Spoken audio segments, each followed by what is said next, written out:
Imagine um pai chamando seu filho para uma conversa muito importante. Não é apenas um conselho qualquer. É o tipo de conversa que pode mudar completamente o rumo de uma vida. Ele começa dizendo algo simples, mas profundo. Meu filho, não se esqueça dos meus ensinamentos. Guarde no coração os meus mandamentos. Porque quando alguém guarda a sabedoria dentro do coração, algo extraordinário acontece. Essa pessoa passa a viver com mais paz, mais direção e mais estabilidade.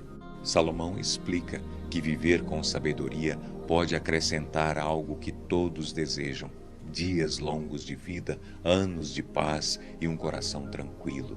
Mas ele também ensina que duas qualidades nunca devem ser abandonadas: a bondade e a fidelidade. Ele diz para amarrá-las ao redor do pescoço e escrevê-las no coração. Isso significa que essas virtudes devem fazer parte de quem somos, influenciando nossas decisões, nossas atitudes e a forma como tratamos as pessoas. Quando alguém vive assim, encontra favor diante de Deus e também diante das pessoas. Então Salomão apresenta uma das declarações mais poderosas de toda a sabedoria bíblica. Ele diz: confie no Senhor de todo o seu coração e não se apoie apenas no seu próprio entendimento. Isso significa que nem sempre nossa visão da vida é completa. Muitas vezes achamos que entendemos tudo, que sabemos qual é o melhor caminho, mas nossa visão é limitada. Por isso ele continua dizendo: reconheça Deus em todos os seus caminhos e Ele endireitará as suas veredas. Em outras palavras, quando alguém coloca Deus no centro das decisões, da vida e dos planos, o caminho começa a se tornar mais claro. Mas Salomão também faz um alerta importante. Ele diz para não sermos sábios aos nossos próprios olhos. Ou seja, não devemos viver com arrogância, achando que sabemos tudo. Em vez disso, devemos temer ao Senhor e nos afastar do mal. E então ele revela algo interessante. Essa atitude traz cura e renovação para a vida, como se fosse um remédio para o corpo e força para os ossos. Depois disso, ele fala sobre a forma como lidamos com nossos recursos. Ele ensina que devemos honrar o Senhor com aquilo que possuímos, oferecendo a Deus o melhor de nossas colheitas. A ideia por trás disso é simples.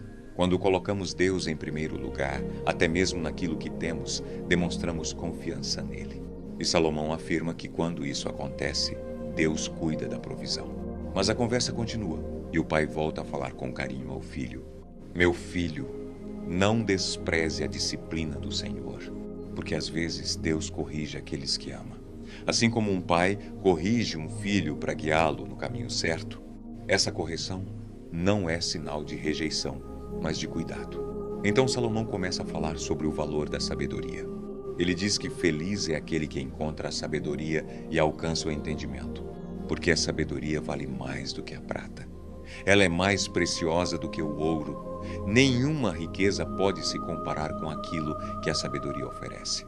De um lado, ela traz vida longa, do outro, honra e prosperidade. Seus caminhos são caminhos agradáveis, e suas veredas conduzem à paz.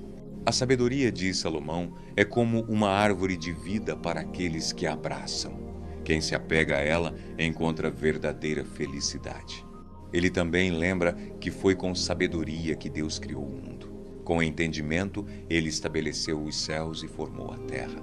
Ou seja, a mesma sabedoria que sustenta a criação é a sabedoria que pode orientar a vida de uma pessoa.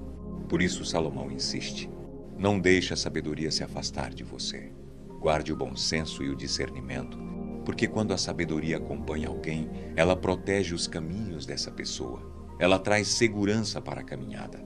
A pessoa vive sem medo constante, pode descansar com tranquilidade e não precisa viver atormentada pelo pavor repentino. Mesmo quando problemas surgem, a confiança permanece, porque o Senhor se torna a segurança daquele que vive com sabedoria. Depois disso, Salomão fala sobre algo muito prático: a maneira como tratamos os outros. Ele diz para nunca negar ajuda a quem precisa, quando temos a capacidade de ajudar. Se você pode fazer o bem hoje, não diga para a pessoa voltar amanhã. Ele também ensina a não planejar o mal contra quem vive em paz conosco e a não se envolver em disputas sem motivo, porque os caminhos da violência e da injustiça não agradam a Deus. O Senhor rejeita o perverso, mas se aproxima daqueles que vivem com integridade. E então Salomão termina com um contraste forte.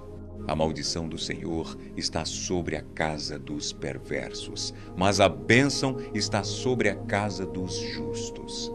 Deus resiste aos arrogantes, mas concede graça aos humildes. No final, os sábios herdarão honra, mas os tolos carregarão vergonha. E assim termina o ensinamento de Provérbios, capítulo 3, lembrando que a verdadeira segurança da vida não está apenas em riqueza, poder ou conhecimento humano. Ela está em viver com sabedoria, confiar em Deus e escolher o caminho correto todos os dias.